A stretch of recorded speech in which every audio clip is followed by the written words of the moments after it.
बागेश्वर धाम में मोदी जी गए थे हॉस्पिटल के भूमि पूजन में। हम प्रधानमंत्री जी को चिट्ठी लिखेंगे।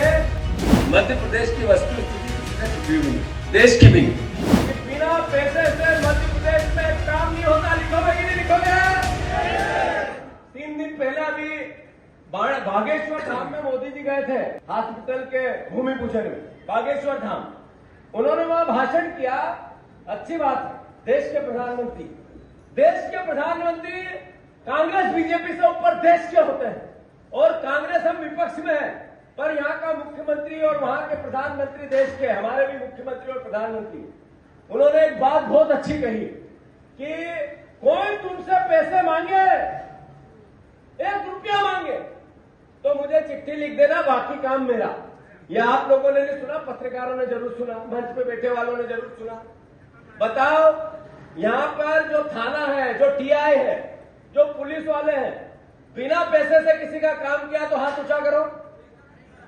किसी का किया क्या? चलो छोड़ दो। जो पटवारी है, जो तहसीलदार है, जो आसपास में सरकारी कर्मचारी है, ये बिना पैसे में कोई काम करते हो तो हाथ ऊंचा करो। चलो आप लोग तो कांग्रेस की बात करोगे, कांग्रेस के वर्करों में चुनौती देता हूं सारे पत्रकार बंधुओं को। आप बता दो कोई एक कार्यालय जहां बिना पैसे में काम होता हो। आप बता दो कोई एक थाना। टीआई का काम क्या है? टीआई का काम है गुजरात जितने ट्रक जाते हो वो सही साथ निकल जाना चाहिए, तो मोहन यादव ट्रांसफर कर देगा। सही है कि गलत? सही है कि गलत? या एसपी का काम क्या है? एसपी का काम है कि बचा वो अलीराजपुर का एसपी हो, झाबुआ का हो, रतलाम का हो, एक ही काम, ट्रक निकलेंगे, उसको चौकीदारी करनी है शराब अवैध की। सही है कि गलत? तो ये बीजेपी का असली चेहरा है। कांग्रेस पार्टी एक कार्यक्रम चलाने वाली है, सब आप लोग लग जाना काम पे। हम प्रधानमंत्री जी को चिट्ठी लिखेंगे कि बिना पैसे से मध्य प्रदेश में काम नहीं होता। लिखोगे कि नहीं लिखोगे? सबको लिखना है। सर, मैं आपसे आग्रह कर रहा हूं प्रभारी जी कि कांग्रेस पार्टी, देश के प्रधानमंत्री ने कहा कि कोई पैसे मांगे, करप्शन करे तो मुझे चिट्ठी लिख देना।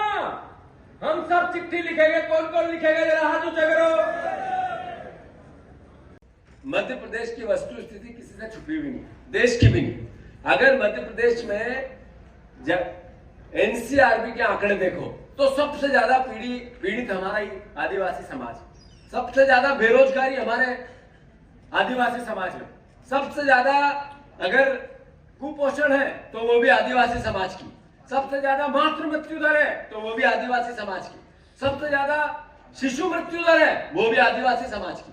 जो 1 लाख के पद खाली पड़े हैं तो देश में सबसे ज्यादा मध्य प्रदेश में पड़े। जब अभी बात होती है, जितनी योजनाएं आदिवासियों के संबंधित देश और प्रदेश की सरकारें लाती है, 20% खर्च होता है, 30% खर्च होता है, ज्यादा से ज्यादा 50% खर्च होता है। उसमें 35% का भ्रष्टाचार होता है, 50% लैप्स हो जाता है।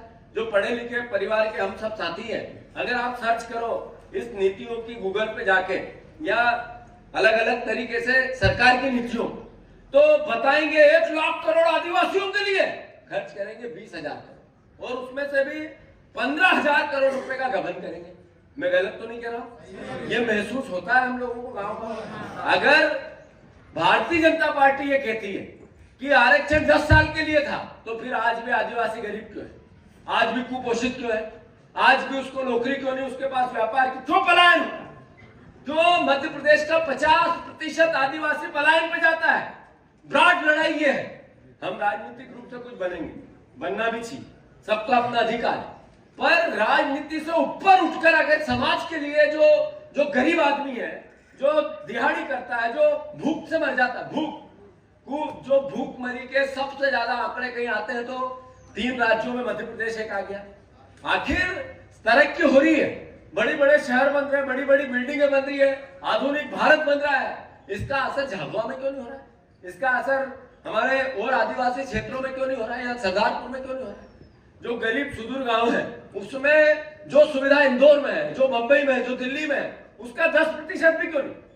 ये लड़ाई तो है। इसीलिए तो महात्मा गांधी ने ग्राम स्वराज की बात की। इसीलिए तो जो हमारा आदिवासी समाज है, जल जंगल जमीन की बात करता है।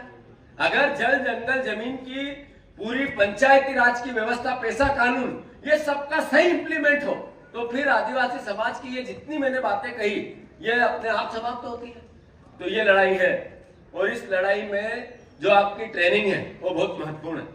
मैं आप सब परिवार के लोगों का खूब स्वागत करते हुए, चूंकि आप लोग बहुत पेशेंस, जैसा मैंने कहा, अगर पेशेंस का कोई एक प्रतीक बनाया जाए तो वो हमारा आदिवासी समाज है।